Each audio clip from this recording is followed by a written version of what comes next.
Can I just say one more thing? Can I just jump in here? Can I finish? If I could just say one more, can I just? Right. But if I could just say, can I just say one more thing? I love hearing people try to jump into a group discussion. The first few things they say as they're trying to get people's attention. Oh, if I could just dovetail on that dovetail. If you could dovetail on that. And folks, the thing is, what's the thing? You got the thing? Right. Everybody, if I could just furthermore. Can I just piggyback on? Oh, you're going to piggyback? You going to piggyback? Are you going to dovetail? Can I just add on to what Brian was saying earlier? And Brian's just still talking. Everyone's interrupting. It's like double dutch. Double jump ropes going. How am I going to get in? How am I going to get in? You're thinking. The conversation is stimulating. You want in. You want to get in? Can I just add? Right. And I'll let you finish in a moment, but can I add?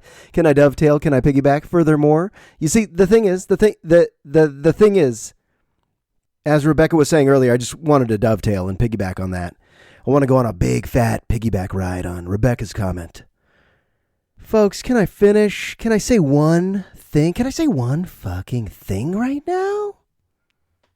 And with all due respect, and I do not want to interrupt you right now, but I feel like I need to set the record straight. All these build-up comments that mean nothing. I just want to go on record by saying, on record, there's no stenographer. I don't see a judge. I don't see a jury. How many people are going on record with their comments? We all work with somebody like that. And look, I just want to put this out there. I should put this down there and put this on the record for once and for all. If I could just, can I? Yes, Walter, you can say something. Jesus Christ. Jesus, Walter. What am I even talking about? I like being a part of a staff. I like being a part of a faculty. I like being a part of a workplace, a group setting. But I don't know how good I am at it. I think I'm pretty good at times, but we had a staff meeting with the IT department, the computer people of the district, and they were trying to replace our HPs, our PCs, our Windows with Macs. And everybody was open-minded, and everybody in the meeting was learning, and everybody was receptive and eager, and I'm having a fucking panic attack in there, pal. I'm actually not kidding. I'm having a panic attack on the inside, and I look at the guy, his name's David, and I was like, David, could I just maybe email you? Maybe could I just deal with this change some other time? Because right now, I don't know. I don't know if I want to get away from the HP for that MacBook. And he's like, all right, you mean you want to just bounce right now? I was like, yes. He's like, okay. And I just packed up and I left. I left the meeting because I like my old school ways. Oh, that's not good. That's bad in the world of education when you get teachers who get stuck in their ways. Us dinosaurs, us fossils. We go, but I like my projector and I like my slides and I like my chalk. And then the cool IT guys come along with their new software. And they tell you things like, we're going to go the auxiliary route with the new dongle. And what you could do with the HDMI. Go, stop. Don't. I'm just going to use the old Epson. The old Epson 1660 jet. I'm comfortable with that. Stop changing shit on me. Okay, I don't want to panic. I don't want you to see me panic. I'm going to leave now. And then as I leave, it's never a smooth exit. Trip over a shoelace. Forget my keys on the table, have to come back. Say bye to someone and call them the wrong name by accident. Bye, Michelle. Mary. Bye, Michelle. I know you're not Mary. Michelle? Is it? Wait, it starts with an M. Is that? Okay, I got to get the fuck out of this meeting. Oh, folks, let's get to it. Can I just say something? We are on autopilot. We're living on autopilot. That's the mode we are in. Your routine, my routine. We get so used to this. Our morning routines. You know your morning routine? You're so stuck in your ways. Wake up, use the bathroom, make the coffee. Our meticulous ways of getting out of the house in the morning. Then we're autopilot at our jobs. Once we get to our jobs, a lot of us go into another autopilot mode. And I'm not saying it's a bad thing. You can be very productive on autopilot. You could even be personable, and you could be unique in your own way. It's your own unique autopilot mode.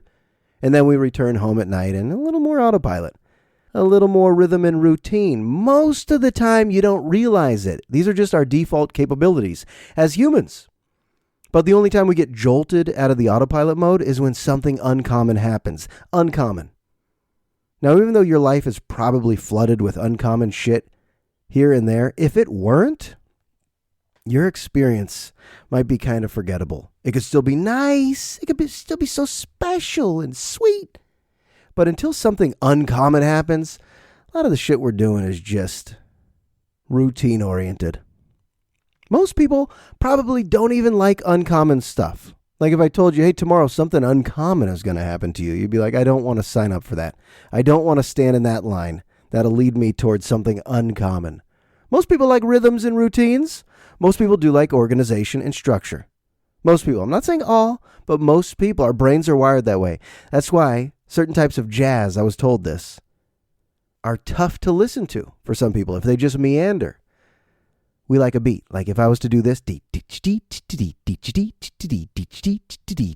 that's easier to listen to than if I was to just do like this.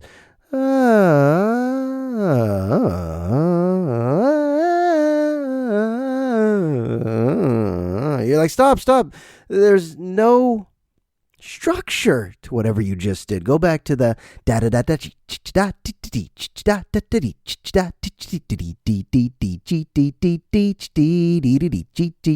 Stevie Wonder Superstition. So easy to listen to. But if you're a jazz trumpet player who's just like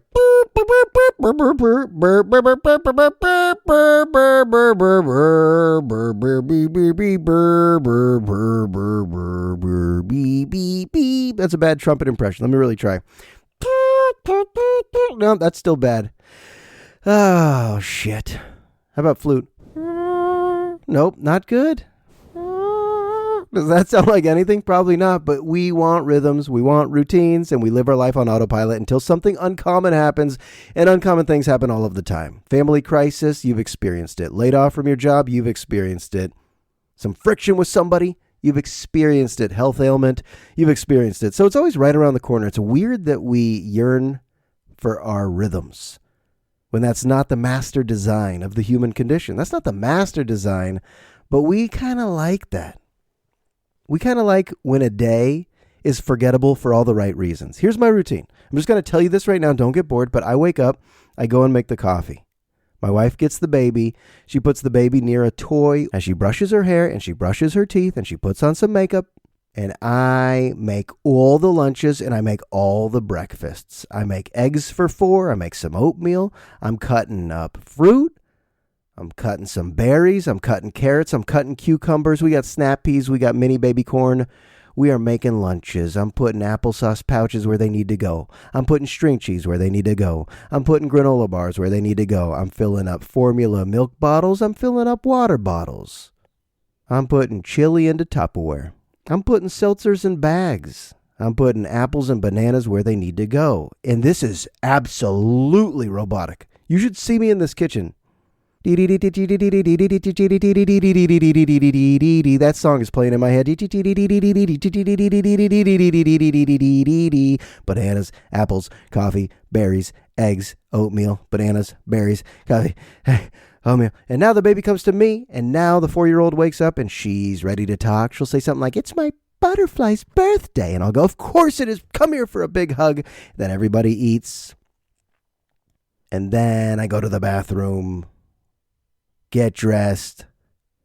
Come on out. Get everybody dressed. To get everybody dressed and changed and hair is brushed and teeth are brushed. This is the routine where nothing uncommon is happening. It's just how we get out the door. A lot of shit happens. You have your routine. I have my routine. And it's highly forgettable. So shouldn't we yearn for the uncommon? Shouldn't we yearn for something a little wild to happen, even if it stings a little bit? Should we ever lean into the pain and go, oh, today's going to be memorable for some reason? The word uncommon is scary. It could be good or bad.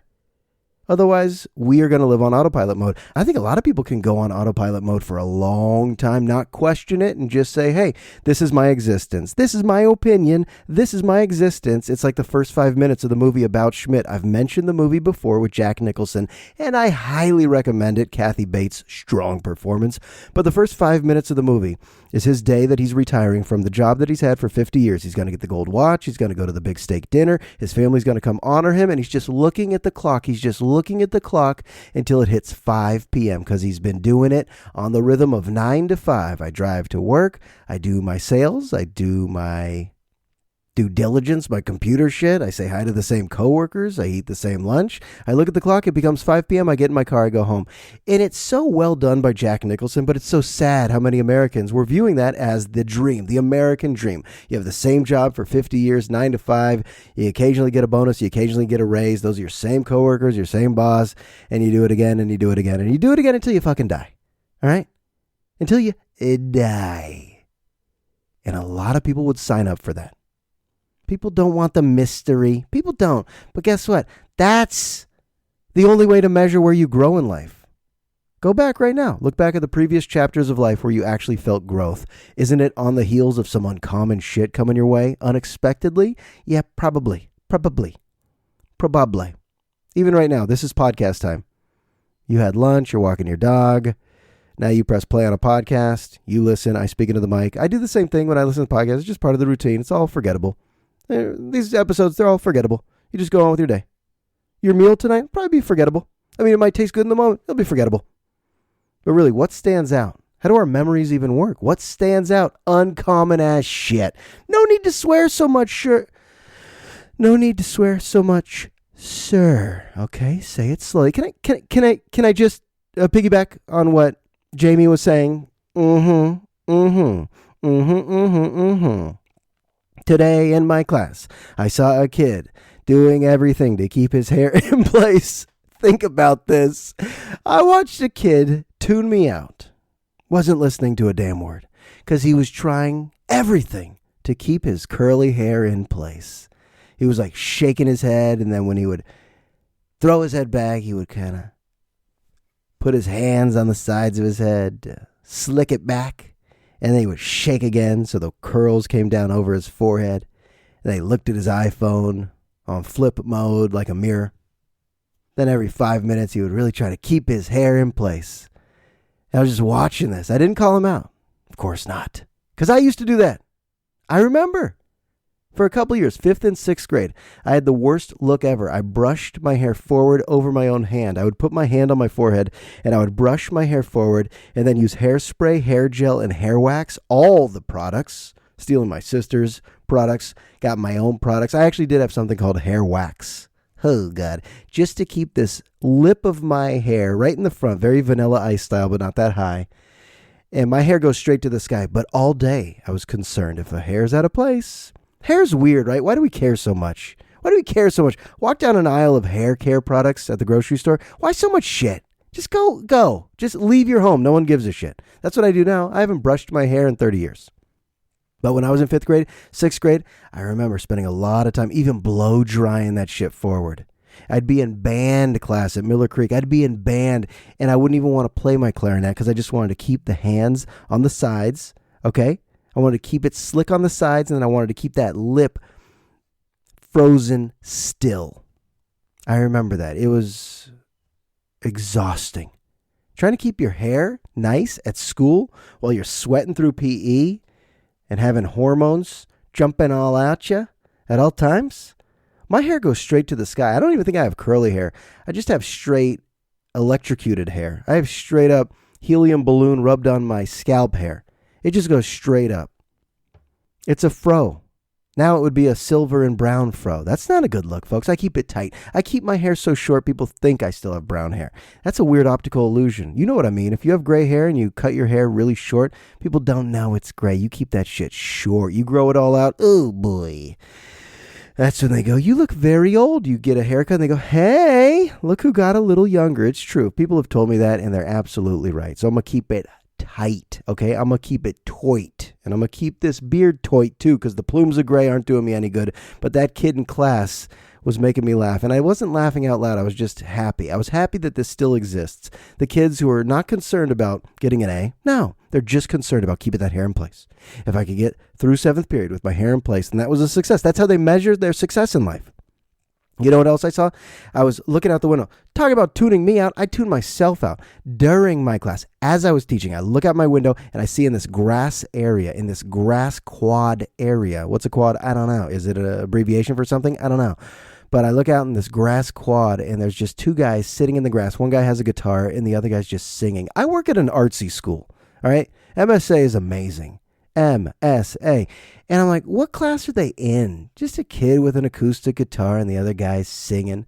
And right when my class ends, I run out there and I go, guys, could you continue? Could you just give me 30 seconds of whatever you were doing? And they're like, what? I was like, honestly, just can you play anything for me?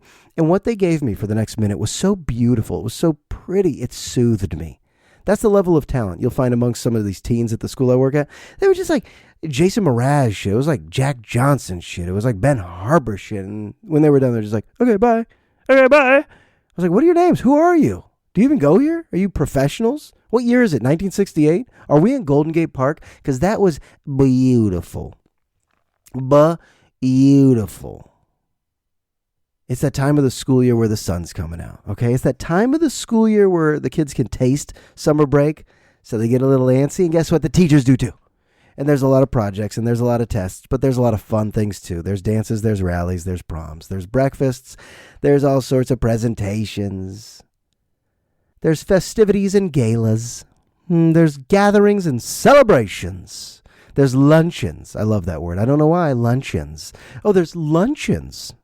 As we get down to the final month of the school year and when my high school journalists put out the final issue. Oh, yeah, that's the crescendo. That's the exclamation point on the whole school year. The final swarm. Actually, let me plug this. This is my podcast. This is my class. You could do it right now. If you care to read some quality high school journalism, go to www.novatoswarm.org. Do I still have to say the 3 W's? Hold on, I'll slow it down. Novatoswarm.org. NOVATOSWARM.org. And I have a little story. And I got a little story for you. Sometimes these kids know their freedoms, and sometimes it scares me. I'll be honest. I get a little sensitive. I get scared. Wait, if they know they have the power to editorialize and to present their opinions, and I'm not censoring them. We don't censor them. We treat them like legit professional reporters. They know their First Amendment rights. They know what they can write about. And sometimes they write about things and I go, uh-oh, that could offend somebody. And people are going to think, oh, is that Rosenberg's paper? No, this is a student newspaper. I'm the advisor. I'm the teacher. I'm the supervisor. Okay. But I had a student this year write something about wellness. Now, mental health is the biggest topic on most high school campuses in the Bay Area or maybe even beyond. Mental health. Kids coming out of a pandemic. Feral kids returning to the classroom in masks who lost out on so many social opportunities. I mean, come on. Of course, mental health is going to be at the forefront of a lot of schools. So the school I'm at, adults are making a lot of decisions. And I had one student who said, you know something? Kids should have a bigger voice shaping what wellness is all about. And me personally, I go, I think the school's doing a pretty good job.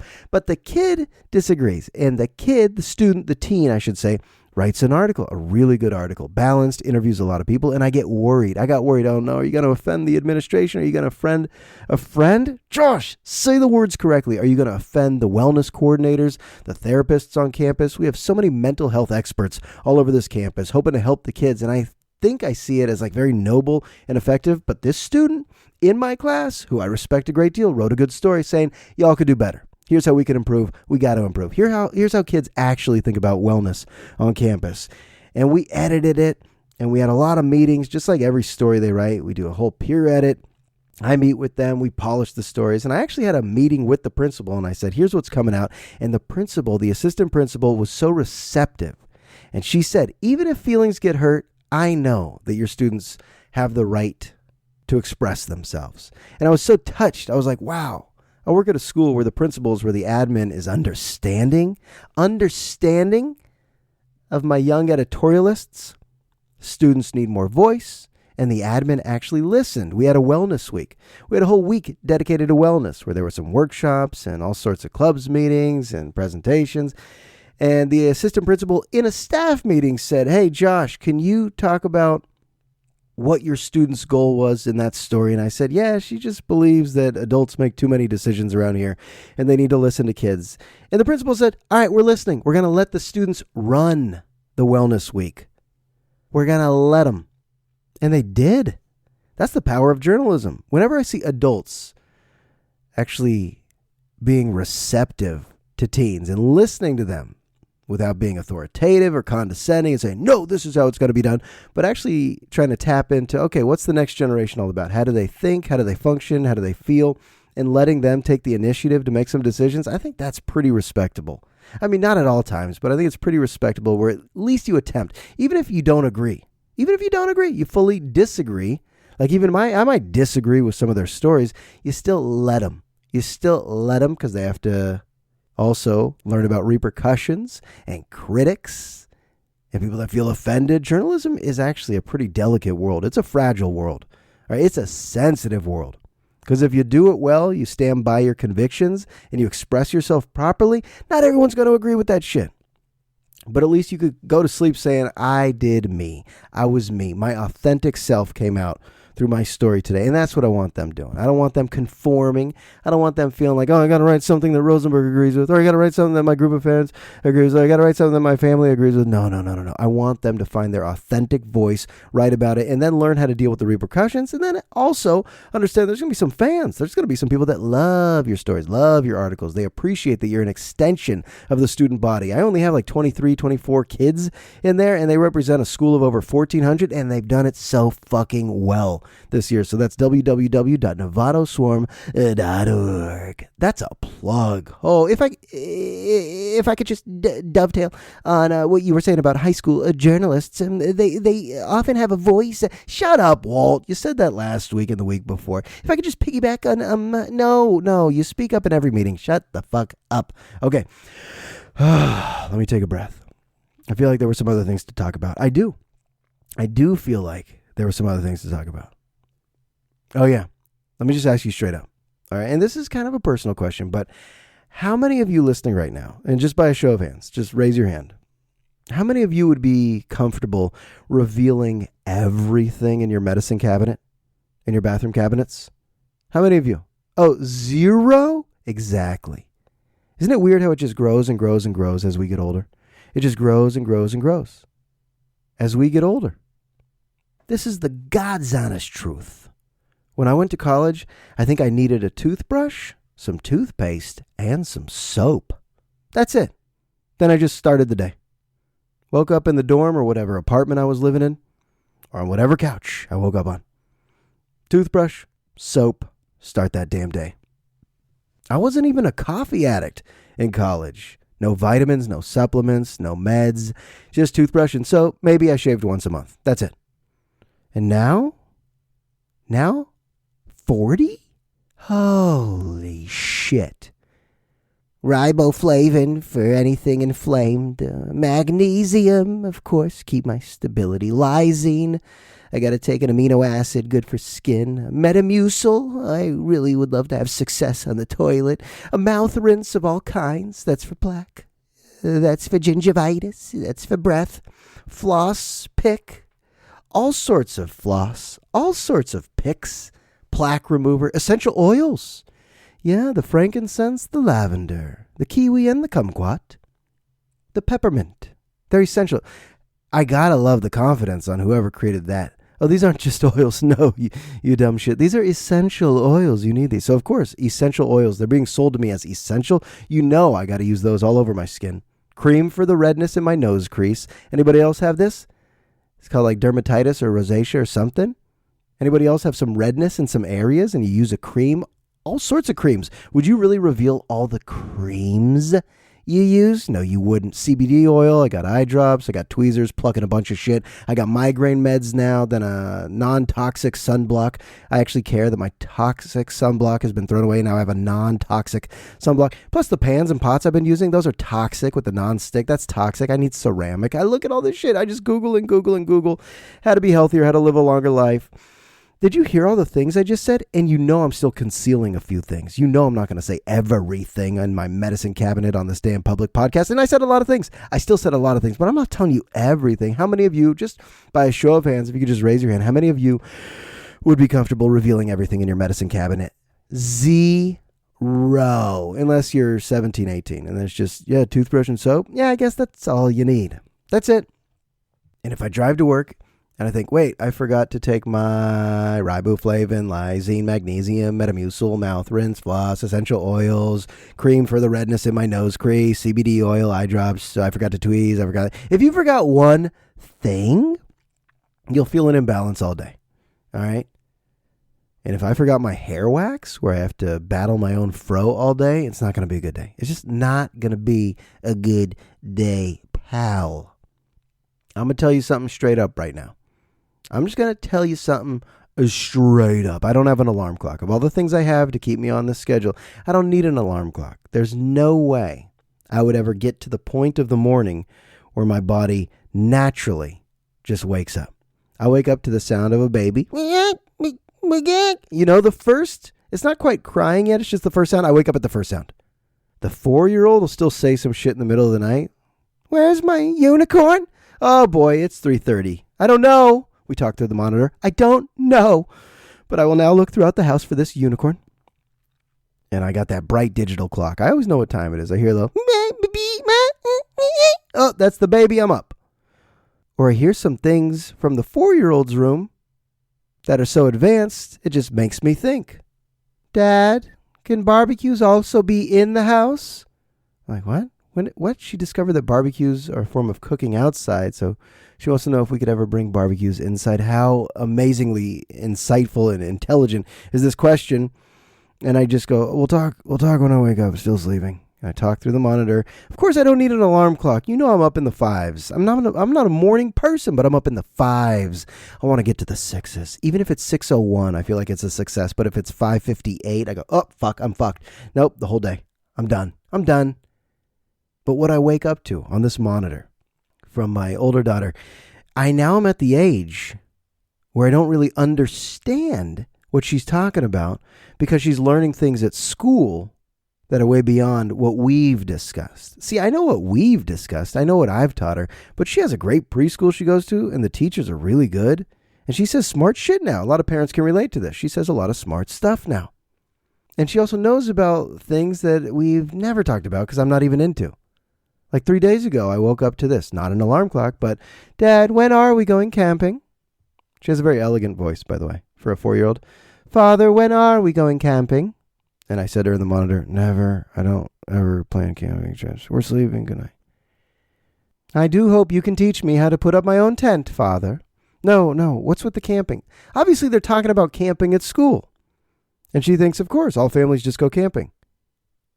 And some of the shows she watches, the cartoons go camping, I guess. I'm going to really disappoint her when she finds out how non-outdoorsy I am. But if she becomes an outdoorsy person, then she could set the tone. She becomes the family leader, and I'll let her take me camping. That's how it works, right? And you don't want to piss her off either. You don't want to upset her. I'll tiptoe around a 4-year-old like it's a ticking time bomb. I'll keep the tone so kind, happy. Hi, good morning. Uh-oh.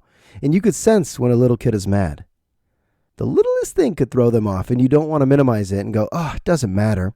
My wife and I have Googled articles, how to deal with the tantrum, how to deal with the meltdown. And you don't just dismiss it and go, well, that doesn't matter at all. You can't find your unicorn. Who cares? It's just a unicorn. It matters to them. If it matters to them, you got to honor that. So when I step in it, meaning when I don't do it properly, when I get annoyed, when I get stressed, trying to diffuse the situation, trying to extinguish the old meltdown, I can unintentionally rile her up even more. And we've taught her, go in your room. If you're in the red zone, get some time to decompress, breathe, chill, be alone so you don't say things you don't mean. Don't say things you don't mean, even though we all do. We all do. But one thing she says, and this is the worst thing she could say, and I bet your kids have said this too. Well, you're not invited to my birthday. And of course I am. I'm probably going to organize that birthday. And I don't fight it. I don't go, yes, I am. Yes, I am coming to your birthday. That'll just make the situation much worse. But what does that mean to her? That's what she hears among all the 4-year-olds at her preschool. When these kids get mad at each other, that's like telling someone off. That's like when an adult says, you fucking piece of shit. I hope I never see your ugly face again. God damn it. But kids don't speak like that, and I hope they never do. I don't know why us adults learn that type of speaking. That's not nice. But when these kids at daycare, at preschool, if they were to say to one another, you're not invited to my birthday. Oh, that's the mic drop. That's the, it's about to go down. That's a knockout punch of a comment. And I just think,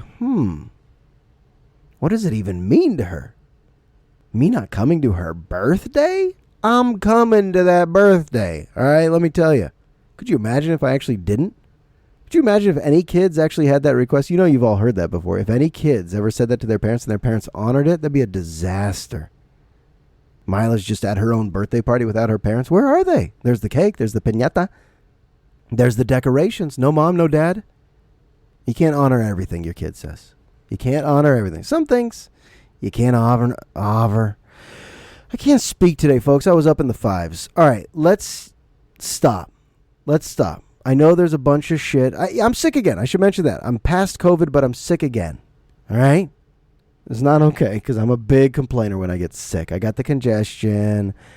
I got the sore throat. Oh, what's that? You don't care? Can I just jump in real quick? If I could just piggyback on one thing. So I'm going to end this. Plus, the AC just came on and it's loud. Do you hear it? Is the mic picking it up? I mean, it feels good, but it's a little loud. All right, we got a big night. We got Warriors Mavs. I'm not scared of you, Dallas. I'm not scared of you, Luka. All right, this is going to be a quick series for those Dubs. And then I'll remind you all, drop a nice rating on iTunes. If you listen through Apple, the panic attack laptop for me. I like Apple at times. I like my iPhone, but don't you force that MacBook into my old world of chalk. Don't you force that shit on me. So yeah, if you listen to this on Spotify, leave a rating or a review. Do they even let you do that on Spotify? What am I telling you to do? You can do what you want. You're on autopilot mode right now. You probably didn't even listen to 15 of the minutes of this whole podcast. That's my guess, that you caught 15, and for 15 you were just daydreaming. That's normal. You were just daydreaming. Did you listen to the whole thing? Did you really? Wow, I'm impressed with you. I really am. Thank you.